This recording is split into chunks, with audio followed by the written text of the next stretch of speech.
हरे कृष्णा। श्रीमद् भगवद गीता के 11वें अध्याय विश्व रूप दर्शन को आगे पढ़ते हैं। उस दृश्य में अर्जुन एक ही स्थान में वह सब कुछ देख पा रहा था जो अब है, जो पहले था, जो कुछ भविष्य में होने वाला है, सभी चर व अचर वस्तुएं, और यह सब एक ही पल में।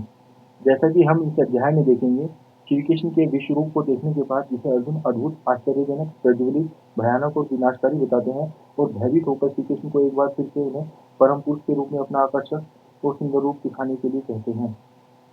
संजय ने कहा, हे महाराज धृतराष्ट्र, इस प्रकार पास से बात करके महायोगेश्वर श्री कृष्ण ने अर्जुन को अपने विश्व रूप का ऐश्वर्य दिखलाया। श्री कृष्ण ने असंख्य मुखों और असंख्य नेत्रों वाले अपने रूप को प्रकट किया, जो कई दिव्य आभूषणों से अलंकृत और कई दिव्य अस्त्रों से सुशोभित था। उनका रूप दिव्य मालाओं और वस्त्रों से अलंकृत और दिव्य सुगंध से अभ्यंजित था। वह सबसे अद्भुत, भव्य, असीमित और सर्वव्यापी था। यदि आकाश में असंख्य सूर्य एक साथ उदय हो, तो उनका प्रकाश संभवतः परम पुरुष के विश्व रूप के तेज के सदृश हो सकता है। उस समय पांडुपुत्र अर्जुन ने देवों के देव श्री कृष्ण के विश्व रूप में संपूर्ण जगत को देखा। इस तरह विस्मय से अभिभूत होते हुए अर्जुन के रोंगटे खड़े हो गए और उन्होंने अपने हाथ जोड़कर श्री कृष्ण को अपना अभिवादन अर्पित करते हुए कहा। अर्जुन ने कहा, हे स्वामी, मैं आपके शरीर के भीतर समस्त देवी देवताओं और अन्य विविध जीवित राशियों को देख रहा हूँ। मैं कमल पर आसीन ब्रह्मा जी और शिव जी, ऋषि एवं दिव्यों को देख रहा हूँ।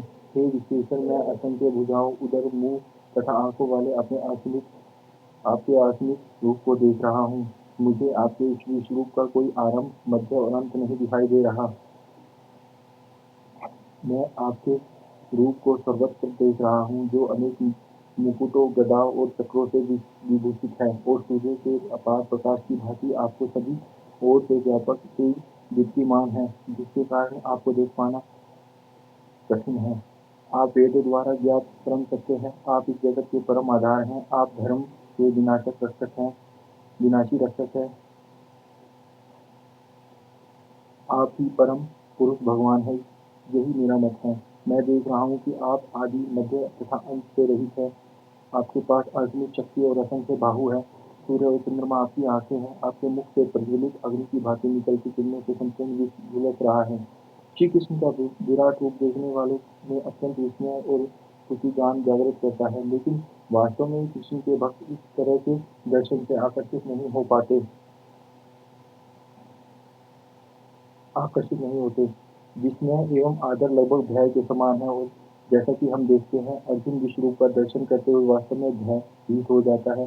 भय की स्थिति में भगवान से प्रेम का संबंध बढ़ाने की प्रेरणा नहीं होती। इसलिए जो भक्ति योग के मार्ग पर चलते हैं, उनके लिए श्री कृष्ण का विश्व रूप महत्वपूर्ण नहीं है। यह केवल इतना ही दर्शाता है कि जब तक कोई विश्व रूप प्रदर्शित नहीं करे, तब तक उसे भगवान के रूप में स्वीकार नहीं किया जाना चाहिए।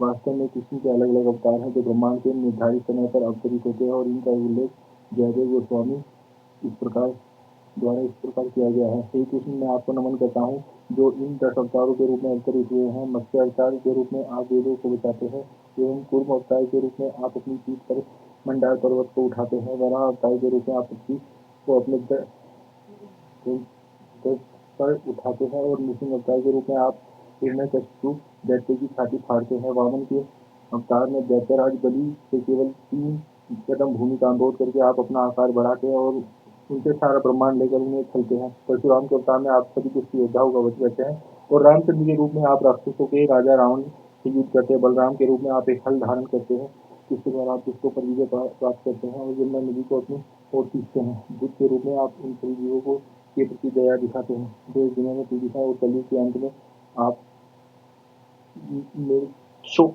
को चकित करने के लिए कल्कि के रूप में प्रकट होते हैं। हरे कृष्णा।